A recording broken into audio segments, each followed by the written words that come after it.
Assalamu alaikum. Hello dear students of 4th year Honours, Department of English, Anand College. Today I have come here with a class for you, expecting the sound health and sound situation for all of you. Today I am going to take a class from the same topic that previously I had taken a class. That means today I am going to discuss another poem by William Butler Yeats. You know, in the previous class we discussed the poem The Second Coming by William Butler Yeats, and today I am going to tell you something about a very simple and also a very interesting poem by the same poet. The title of the poem is The Lake Isle of Inspray. Dear students, you know, W.B Yeats is the modern poet, modern English poet, and he is also a renowned and well-known modern poet. We usually consider a poet as a modern poet when in his poetry we usually get the characteristics of that particular age, that is the contemporary age, the characteristics of that type of poetry, that is modern poetry, and at the same time the usual trends that are very much popular, that becomes very much popular in that particular age. Usually the poets of that age, they use and they very skillfully handle those trends in their writing. So in the maximum poems of William Butler Yeats, we usually get the characteristics of modernism, the way of the modern life, and also the scenario, the sad and also the painful picture of the modern civilization is very vividly described in the poems of Butler Yeats. So it is very much common in his poetry that patriotism was also a common factor in Yeats's poetry. Then his concern for the Irish nationalism, that also took place in his poetry. These were the contemporary issues. Then the degradation of the modern civilization, the anarchic situation of the modern age. These were the usual characteristics or the usual issues that we generally find in Yeats's poetry. But the Lake Isle of Inspray, that is included in your syllabus for 4th year Honours, this is quite different from the rest of the poems that are included in your syllabus. So this is a very short, at the same time a very simple poem, but at the same time this simple poem gives us a condensed idea. That is, this is a very simple poem, a short poem, but it is condensed with lots of emotions, feelings, and at the same time sensuous appeal. So you can say that completeness and intensity of emotion and feeling, it can easily be detected in this poem. That's why this is also a very popular poem by Yeats, and this poem is written in a different trend, in a different way, other than the poems that are included in our 4th year Honours syllabus. So this poem is basically noticed or basically classified as a romantic poem. And you know, William Butler Yeats, he is though he is a modern poet, but at the same time, though he is a modern poet, at the same time he is considered as the last romantic. This term is popularly used for after the name W.B Yeats, that is, he is considered as the last romantic. So romanticism in many of the poems, in some poems of W.B Yeats, we notice the romantic characteristics, the romantic attitude, the romantic feeling. So this is a very what should I say, a successful poem of Butler Yeats with the romantic characteristics in that criteria. That is, as a romantic poem, we can say that this is a successful one written by W.B Yeats. And in this poem we feel that this poem is promoted by the poet's homesickness. You know, the poet has written this poem when he was in London.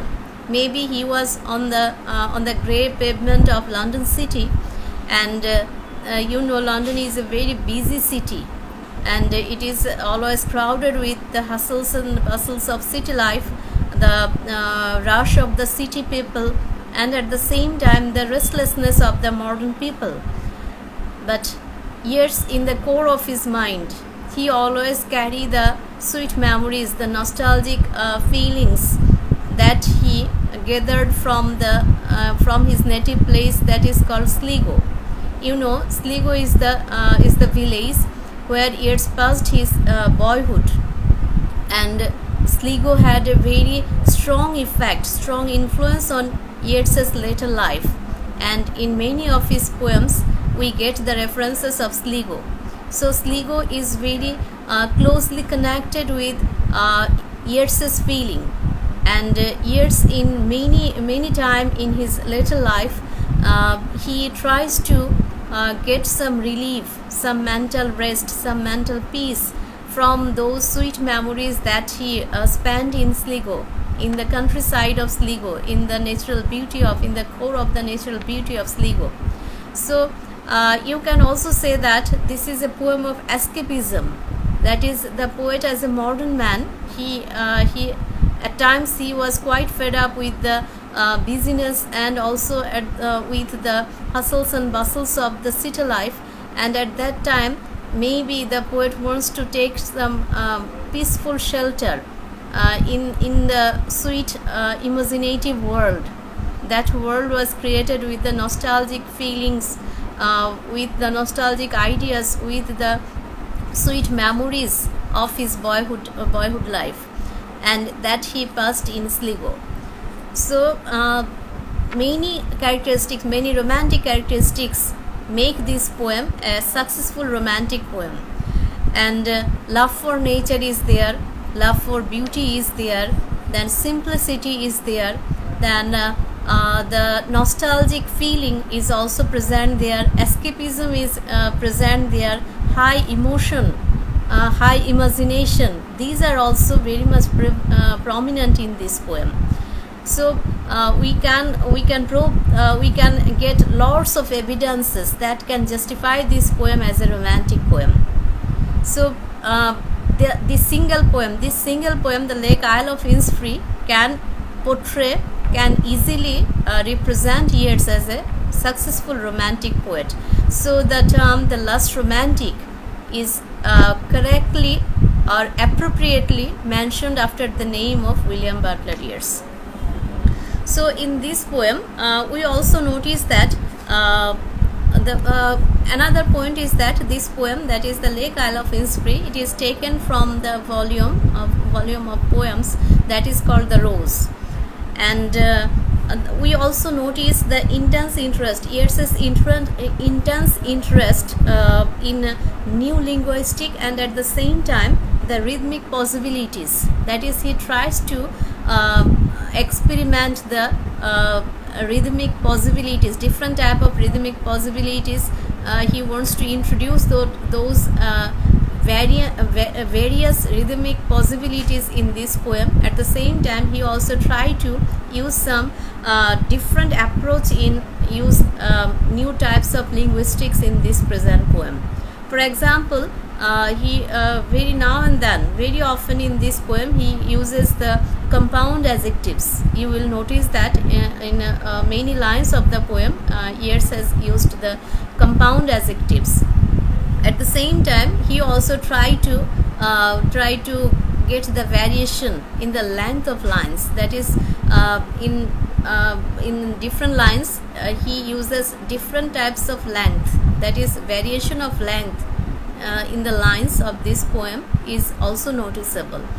Another point is also there, that is the use of caesura. It is also very much common, it is also very much prominent in this poem. Basically, caesura is the break of words between the metrical foot. You know, when you have read prosody, in your prosody part you have read about foot, meter. That is when you have scanned the poem in your first year honors. When you have to scan the poems, then you have to identify the meter of each line. Then at first you have to break down the syllables of each word. Then counting the syllables, you have to mark down the foot or the meter in each line. Then counting the meter, you get the metrical name of that particular poem. That is what is the metrical lines introduced in this poem. So Cicero means the break of words in the metrical foot. And you will also notice that in this present poem, yes does not follow the usual metrical lines in this poem, The Lake Isle of Innisfree. So this is about the background discussion of this poem. So let us try to read the lines so that we can get a better understanding whether this poem is a romantic one or not. So dear students, I request all of you to have the text before you so that you can follow the lines. And I think all of you will feel very much comfortable. You will feel free to read the lines because there is no complexity. You know, romantic poems are very simple and easy, and lucidness is also a very vital characteristics of romantic poems. So yes, as he has presented this poem through the romantic way, as he has classified this poem as a romantic poem, that's why he also used the romantic characteristics that are the simplicity in the description, use of simple language, then lucidness, and at the same time simple idea is also presented here. And Yeats's love for nature, this is prominently presented in this poem. And you know, love for nature is also a vital characteristics of romanticism. So dear students, just try to follow the lines. The Lake Isle of Innisfree. You know, Innisfree is a certain island in a lake, and that is situated near Sligo. And you have already known about Sligo, that is the village where Yeats passed his boyhood. So this Innisfree, this is a small island and it is in a lake, and that lake is just by the side. That lake is just by the side of Sligo. So Yeats is here he has given the title The Lake Isle of Innisfree. So maybe the poet in this poem, he will describe his idea, his feeling, his dream of that island, and whatever he wants to get there in that island, how he wants to pass his time in that island, that will be described here. So you can say that this is also about the poet's simple dreamland. That is a very clear and a simple description of the poet's simple dreamland. It is not a very what should I say, a very precious place or a very remote place or a very famous one, rather a very simple or ordinary place, and the very description of his dreamland, of his dream island, that is also a very simple one, that is only created by nature. No artificiality is used here, only natural creation, only natural creatures are introduced in his description here. So the poet from top to bottom, he presents himself, he will present himself as a nature lover, as an worshipper of nature. So in the first line the poet says, I will arise and go now and go to Innisfree, and a small cabin built there of clay and wattles made. 9 bean rows will I have there, a heap for the honey bee, and leave alone in the bee outlet. So this is the dreamland, this is the dream island for the poet. He will say that I have already mentioned that when the poet has written this poem, during that time he was in London, and maybe in a busy paveway of London city, in a grey pavement of London city he was standing, and some critics say that Yeats was just standing on the pavement of London city, and just by the side of that pavement there was a chemist shop, and in that chemist shop, from that chemist shop, the poet listen to the sound of jet from that chemist shop, and that mild sound, that mild sound makes the poet feel, or makes the poet to have a dream of that boyhood time, of the time that he spent in Sligo. And this is about that description of his dream. So here the poet says, I will arise and go now. Immediately the poet wants to go. He says that instantly he will arise, he will rise up, and he will start his journey. He will start his journey towards Sligo, towards that island, and go to Inspray, and directly he will go to Inspray. And a small cabin built there, and there in Inspray, that is in that small island in the lake, he will make a small cabin, a small hut will be made by the poet, of clay and wallets made, and that hut, that small hut, will be made only by the natural ingredients.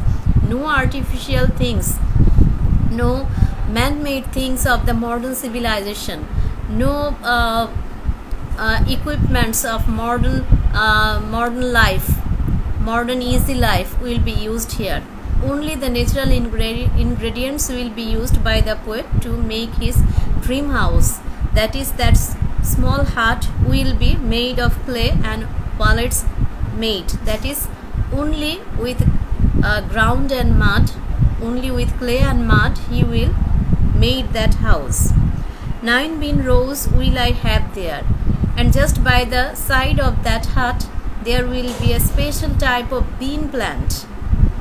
And that bean plant is special because it will produce 9 bean rows. There will be 9 beans. There will be 9 pods in each bean.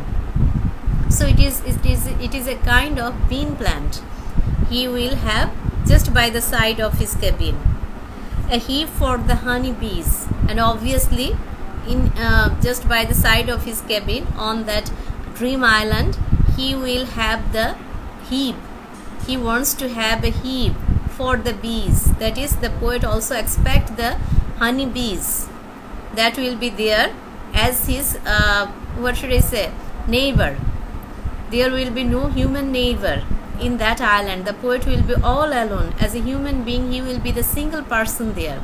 He will live all alone in that island, and only the birds, only the honey bees, only the flowers, only the natural small creatures and nature will be his companion.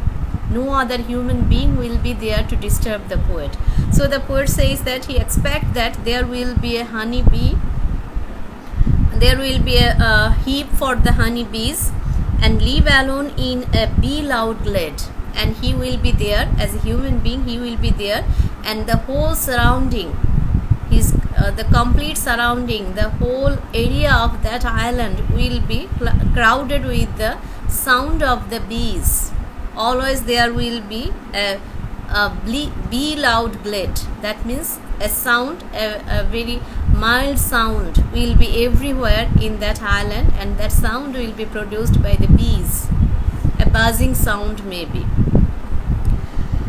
And I shall have some peace there, for peace comes dropping slow, dropping from the vales of morning to where the cricket sings, where midnight's all a glimmer and moon a purple glow, and evening full of the linnet's wings. These are the descriptions, the further description of his island, and he says, and I shall have some peace there. Obviously, he is now fed up. He is now very much disturbed with the crowd of the city life. He not at all. He is interested to have this artificial sound, to have the machine sound of the city life, of the modern urban life. That's why he wants to have some tranquility. He wants to have some mental peace.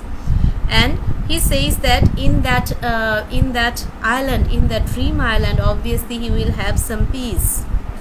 For peace comes dropping slow, dropping from the veils of morning to where the cricket sings. This is just the intensity of the poet's emotion. How could he feel? This is the intensity of his feeling. The poet's feeling. If we can just try to understand the intensity of the poet's feeling, only then the meaning of this line will be clear to us. The poet says, peace comes dropping slow, dropping from the veils of morning. You know, especially during the winter season or just before the winter, maybe in the late autumn, during the morning, the whole world is covered with a veil. That is, the whole world is covered, the surrounding is covered, the morning is covered with the mist. And at that time, if you want to imagine, if you just can imagine that, you can feel that this mist or the misty weather is just like a veil of the morning. It is the morning veil. So the morning unveils itself with the cloth of mist. So in the same way, the poet says, peace comes dropping from the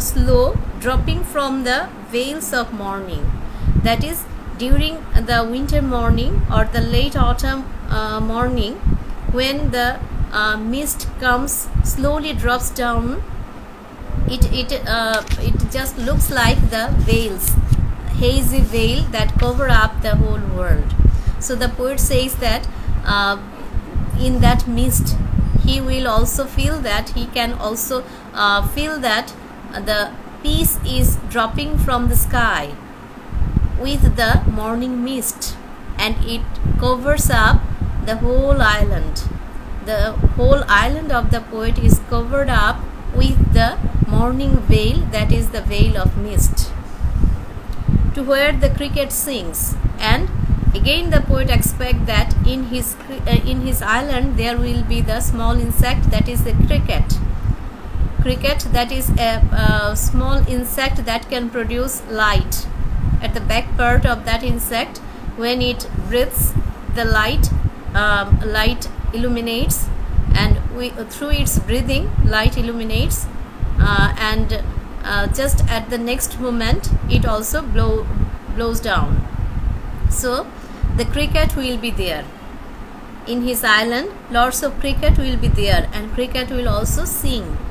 That is a very mild sound that will be produced.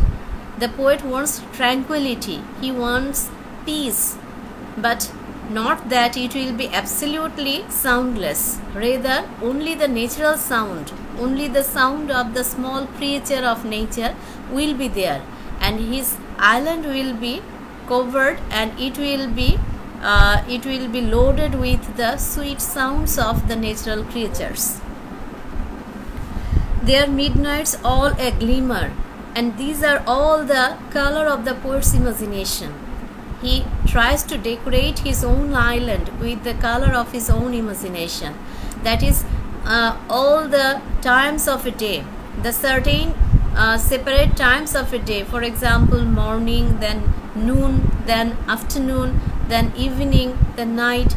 So the poet feels that each part of a day will have a separate color, will have a separate dreamy color. So we can say that all these colorful part of the days are the creation of the poet's imaginative mind. These are the color of his imagination. So the poet says, the midnights all a glimmer. In that island, in his own island, during the midnight there will be a glimmer in the sky. It may be that the poet expects that in his island the nights will be lighted with the stars. That is, all the nights in that island will be starlit night. Maybe the poet expects so. That's why he says that the midnights all glimmer. That means all the midnights in that island will be gleaming. And noon a purple glow. And during the noon, in that island, the whole atmosphere will have a purple glow. and usually we think that during noon the hot sun brightens everywhere, the hot sun or the bright daylight break down everywhere during noon. But in the poet's dreamy island, he expects that during noon there will be a purple glow. So the poet wants a dim light, a purple like dim light during the noon in his island.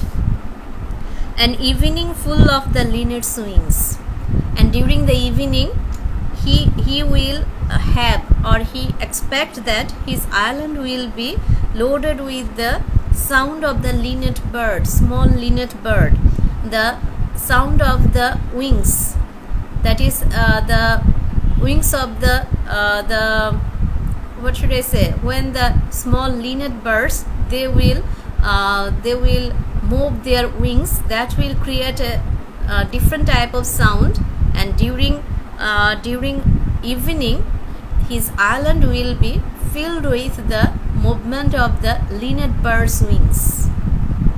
Then in the final stanza, the last and the final stanza, the poet says, I will arise. After giving the description of his dreamy land, of his dreamy island, the poet again he feels the urgency to go there instantly, to make the journey towards that island, towards that dreamy island. He says, I will arise and go now. This is just the emphasis of his intention. He wants to promote himself, he wants to encourage himself and to instantly make it what should I say, make it possible. So he says, I will arise and go now, for always night and day I hear lake water lapping with low sounds by the shore. While I stand on the roadway or on the pavement's grey, I hear it in the deep heart's core. So this is the source from where the poet wants this type of inspiration to go to his free. He says that I hear lake water, the lake water of Sligo, the lake water of Innsfree. Always he can always recall that sound. He can always listen to his mind, that is in his mind's ear he can listen to that sweet sound, the chirping sound of the lake water. And with low sound, he says that lapping with low sounds by shore, that is the lake water that creates the chirping sound, and that chirping sound of the lake water is usually heard by the poet now and then. While I stand on the roadway, that is in the busy London city, when he stand on the roadway or on the pavements, on the grey pavement of London city, when he stand, he usually listen to that sweet sound of his boyhood, of his sweet memories, of his sweet time of Sligo, and that invites him, that calls him, and that always what should I say, that always requests him to get back there, to return back there, and to have some peace, to enjoy some peaceful time there. I hear it in the deep heart's core. So this sound is in the core of the poet's heart. In the core of his heart, he always carry these memories, these sweet memories of his boyhood, and that always inspired him to go back there and to recall those sweet memories once again and to pass some quality time there. So this is all about this poem.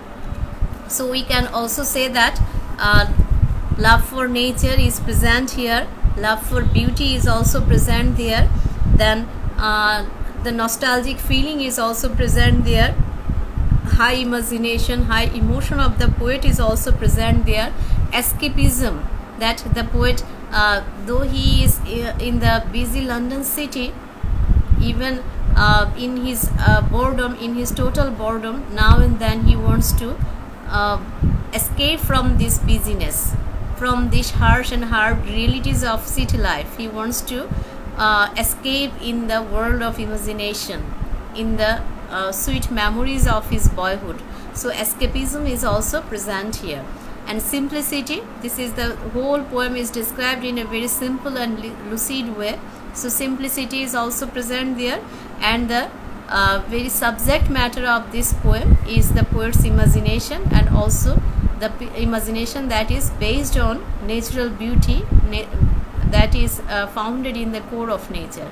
So we can say that this poem totally follows all the characteristics of a romantic poem. So Yeats has presented himself as a romantic poem through this poem. So this is all about my today's discussion.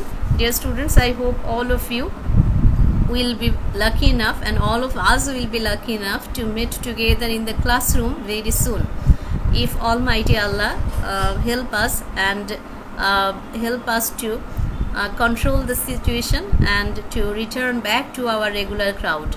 Till then, please stay safe, keep yourself at home, and always be regular in your study. Thank you.